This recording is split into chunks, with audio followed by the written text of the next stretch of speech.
Happy New Year to you. It's Saturday. I'm in the shop working on the F-150. Figured it's about time that I start doing stuff to it. I think this is year number 4 of me owning the truck.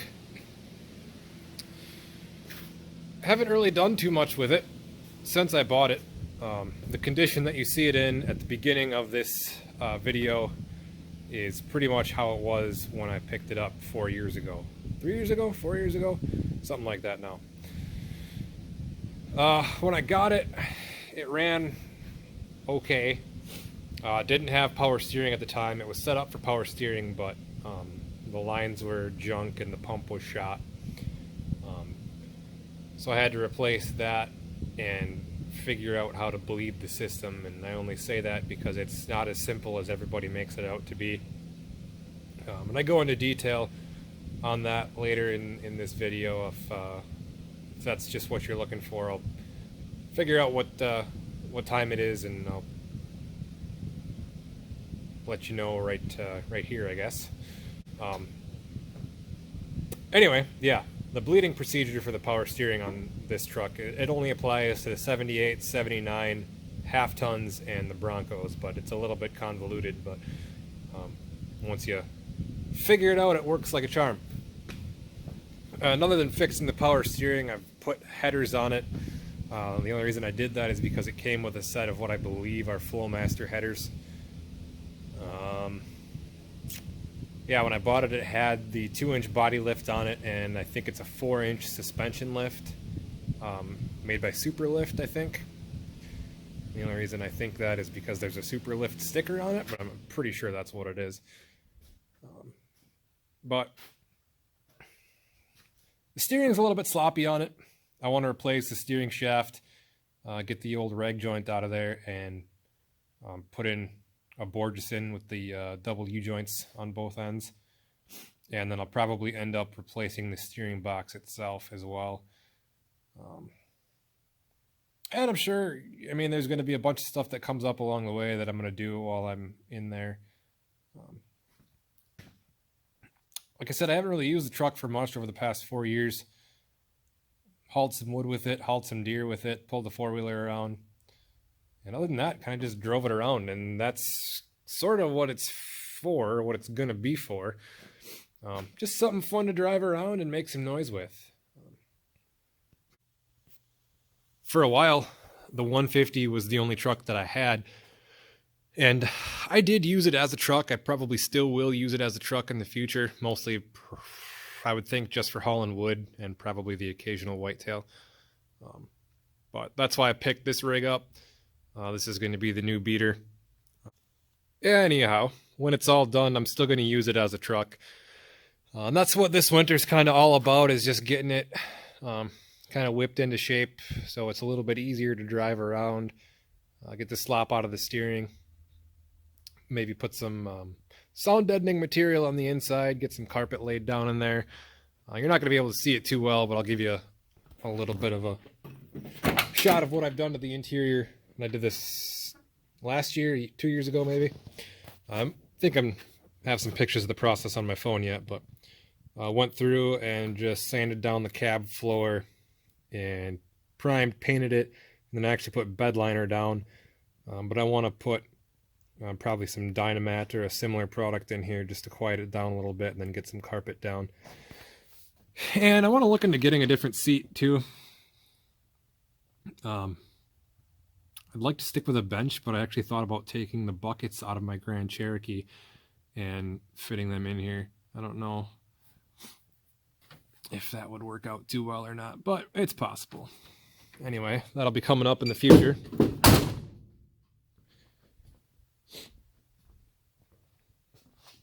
But the goal of today was just to get it ripped down to,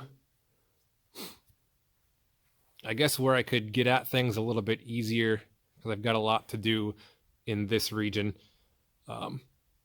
So anyway, this is where we ended up. So let's see how we got there.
Just a wee bit of an update here. I'm sure the other camera that I was using probably lost one or two clips, but I tried to record most of this as I was doing it.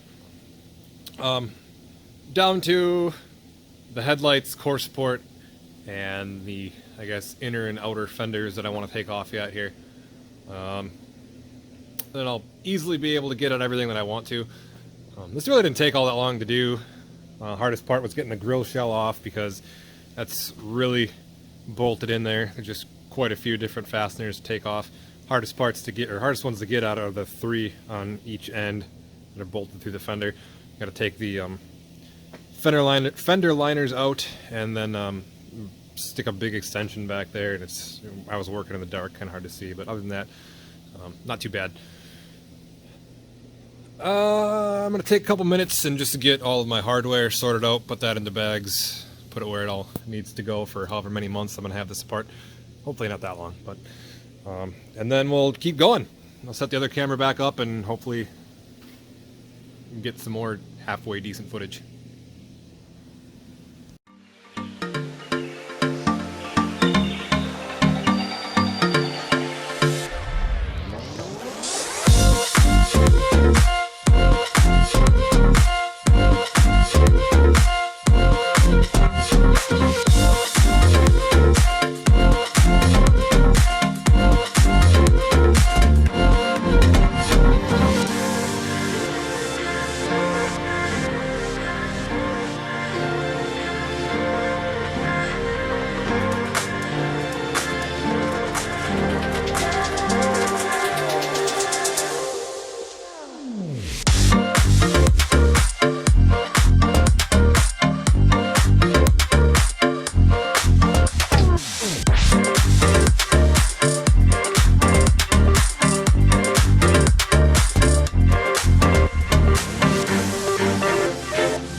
The lighting is terrible, so you just have to believe me.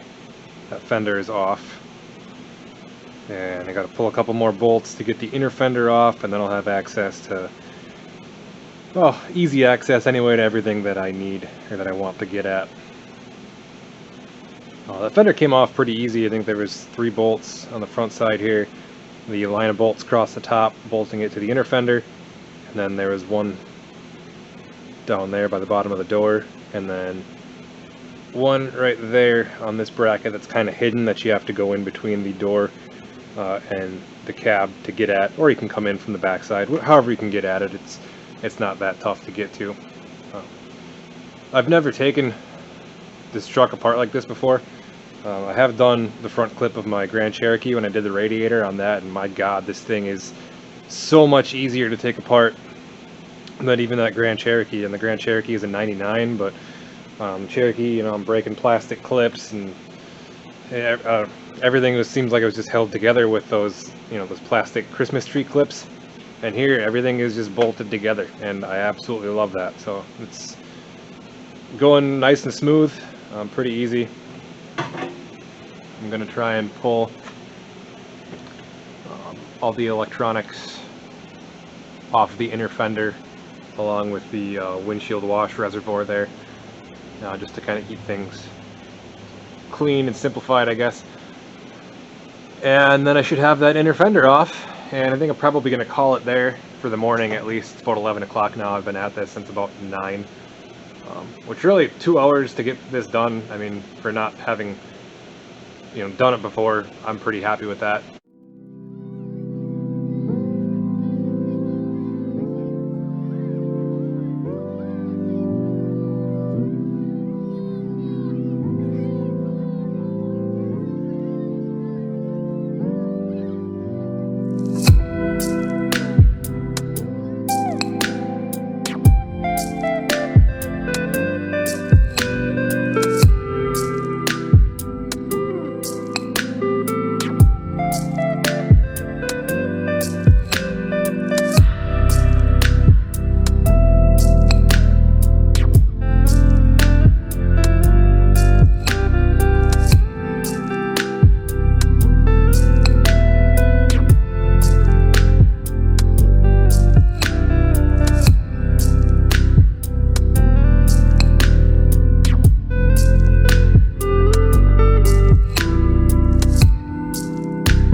Look at that.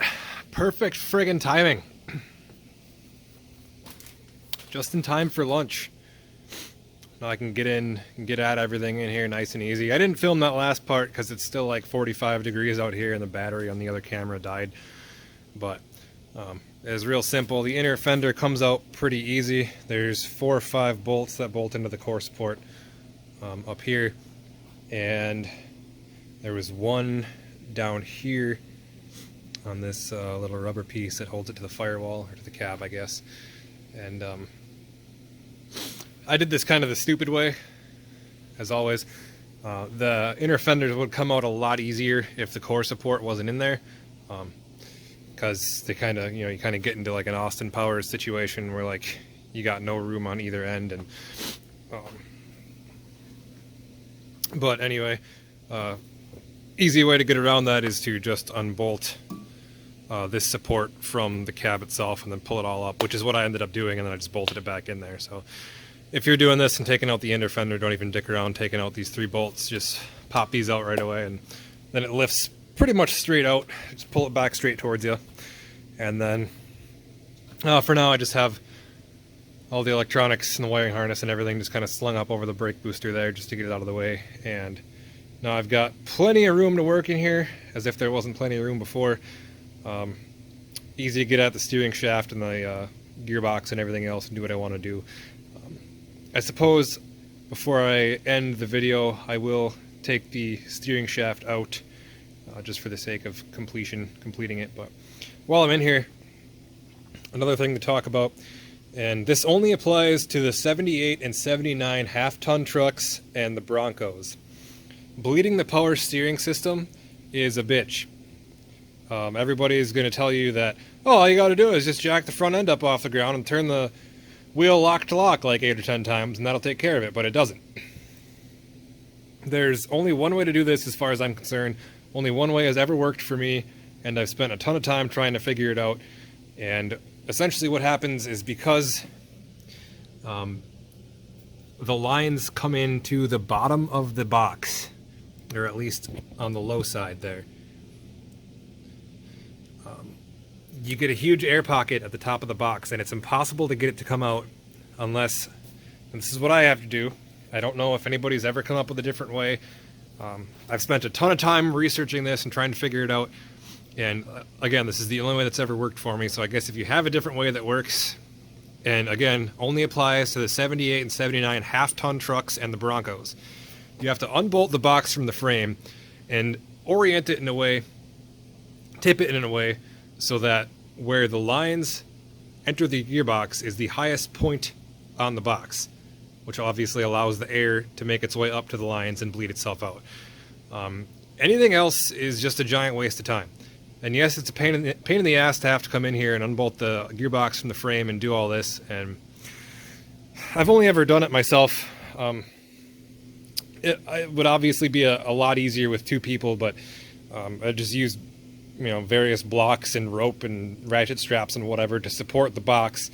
But once you have the gearbox tilted or tipped in a way and supported properly so that the lines are at, or the highest point on the box, then just fire the truck up, let it run for 5 seconds 5 minutes, whatever, and top off the reservoir as needed, and then once you're all done, bolt it back up. But I've spent several weekends trying to figure this out when I got the truck, because when I got the truck, it didn't have, it was set up for power steering, but it didn't have power steering. The pump was shot. There were no lines on it or anything like that. But I've fought with people on the internet over this for countless hours. And again, as far as I'm concerned, for the 78 and 79 half-ton trucks and the Broncos, this is the only way to bleed the power steering system. But obviously, I guess if anybody's found a different way to do it that doesn't involve unbolting the box from the frame, let me know. I've heard about some other crazy stuff. I think I was reading online one time, somebody wired up an old washing machine motor to just sit here and spin the pump forever, and eventually it bled all the air out of it. But I mean, unless you get those lines to be the highest point on the box, I don't know how the air is going to come out of there. I think some people possibly mentioned something about loosening, you know, the adjustment screw here, these bolts, and I don't know. As far as I'm concerned, like I said, that's the only way to do it. But I suppose I've beat that horse to death enough here now anyway. Yeah, it's about noon. I'm gonna head in the house, have some lunch, but you know, from 9 to noon, that's how far I got. I don't think I'm gonna bother taking this fender off right now.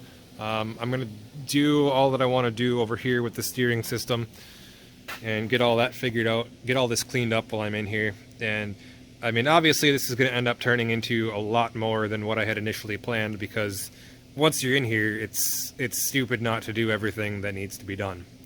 So I'll probably be looking at a brake booster, because that one is on its last leg. I would really like to dress up the engine a little bit. It really doesn't need much. It runs great. It's a little bit ticky, but it's really not bad for having. I mean, it's probably, odometer says 42,000, so I'm guessing obviously it's probably around 142,000. I don't think it's 242 because it just runs too well. Doesn't smoke or anything like that. I don't know if this engine has ever been rebuilt. I kind of don't think it has been. But, I mean, I haven't seen any signs that would, you know, point to it being rebuilt. But, I don't know. I'm not, I'm by no means an expert, I guess. This is the first big, you know, automotive, I guess, well, first truck, I don't know what the hell I'm trying to say. First truck I've ever done anything to extensively, I guess. I've always been working on four-wheelers and lawnmowers and snowmobiles and a couple of tractors and stuff like that, but it's all the same in theory. But like I said, engine doesn't really need much. I'll look it over while I'm in here. I do want to at least replace the intake gaskets because, like I said earlier, they're leaking like crazy. Would be nice to throw some, you know, I guess, new plugs, wires, rotor, everything on in there. I might put a new water pump on it, new alternator, just freshen it up a little bit while I'm in here. This thing gets driven maybe 500 miles a year, if that. But I guess once I get it spruced up a little bit more, it might get driven more. I don't know, but try not to keep it, or try not to make it too expensive, but we'll just have to see what happens. So with that, I suppose I will film the removal of this steering shaft, and then we'll call it a day for now. It's pretty, you know, self-explanatory. There's just a bolt on the rag joint there, and then there's a bolt up here, and you know, you loosen those and pull it out. It's pretty easy, but yeah, I suppose we'll film that and then call her a day.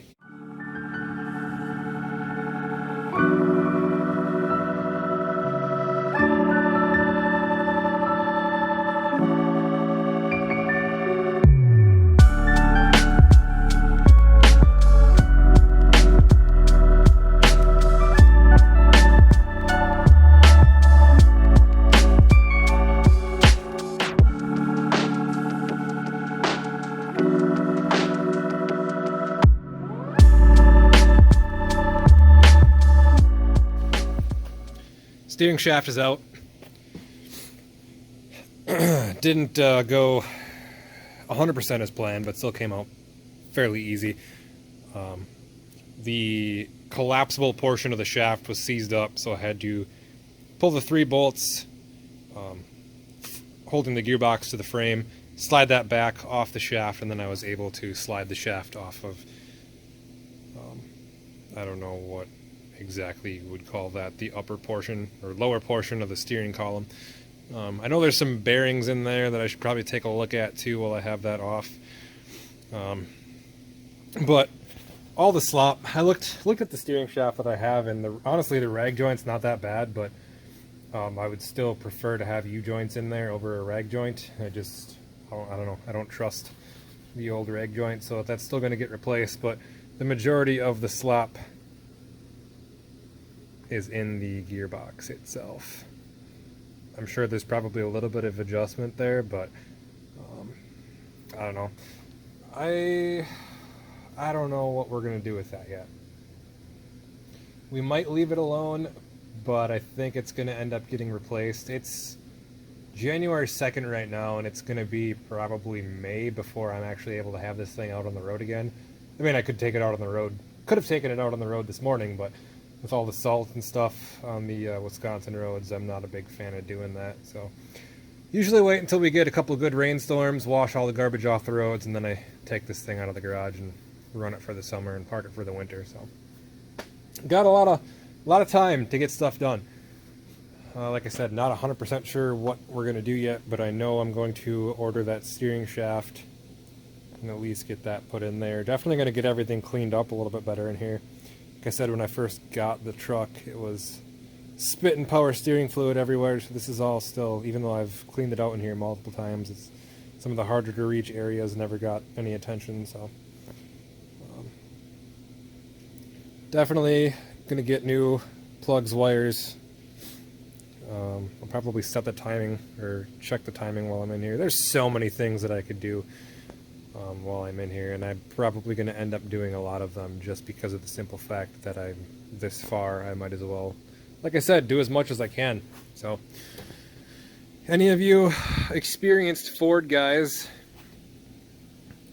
you have any suggestions of things that I should take a look at while I'm this deep into it, let me know. Otherwise, I'm just going to continue to fly by the seat of my pants and just see how it works out for me. Alright, that'll do it. Thanks for hanging out with me this morning, guys, and we'll see you in the next one.